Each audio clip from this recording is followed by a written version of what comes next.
அஸ்ஸலாமு அலைக்கும் வரஹ்மத்துல்லாஹி வபரகாத்துஹு. ஜன்னத்து கூடுவாச்சேரி குலாவுடைய சட்டம் பற்றி தெளிவாக சொல்லுங்கள். அதுக்கு அடுத்தாப்புல குலா கொடுத்த ஒரு பெண் திரும்ப விருப்பப்பட்டா அதே கணவனோட சேர்ந்து வாழறதுக்கு நம்ம மார்க்கத்தில் அனுமதி இருக்கா?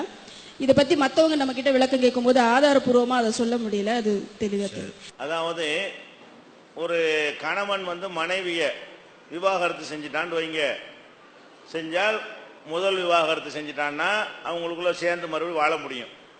ரெண்டாவது விவாகரத்து செஞ்சுட்டாலும் அவங்க திரும்பி சேர்ந்து வாழ முடியும். மூணாவது தடவை விவாகரத்து செஞ்சாண்டா தான் அவங்க என்ன செய்ய முடியாது, சில கண்டிஷனோட தான் அவங்க வாழ முடியும். உடனே கல்யாணம் பண்ணிக்கிற முடியாதுன்னு இருக்குது. அவங்க என்ன கேட்குறாங்கன்னா, ஒரு பெண்ணு கணவனை குலா கொடுத்து வேணான்ட்டாங்க.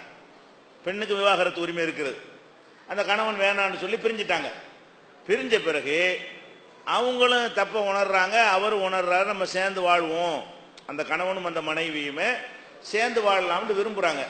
இப்படி சேர்ந்து வாழ விரும்பினார்களே ஆனால் அதுக்கு மார்க்கத்தில் அனுமதி இருக்குதா அப்படின்னு கேட்குறாங்க. தாராளமாக அனுமதி இருக்குது.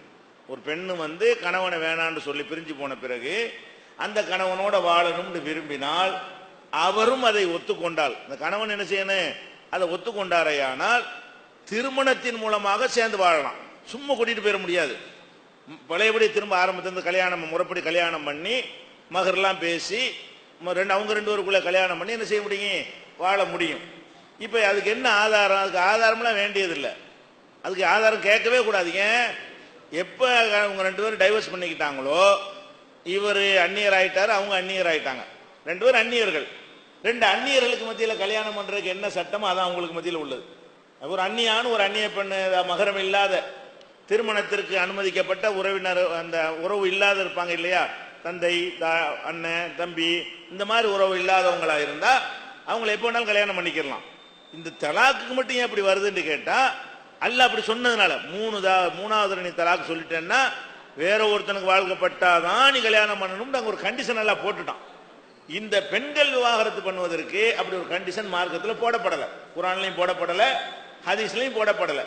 லட்சம் தடவை கூட சேர்ந்து வாழ்ந்துட்டு அடுத்த தடவை என்ன செய்யலாம், அந்த பெண்ணு வேணான்னு பிரிஞ்சு போயிடலாம். விரும்பினா சேர்ந்துக்கலாம், விரும்பினா சேர்ந்துக்கலாம்.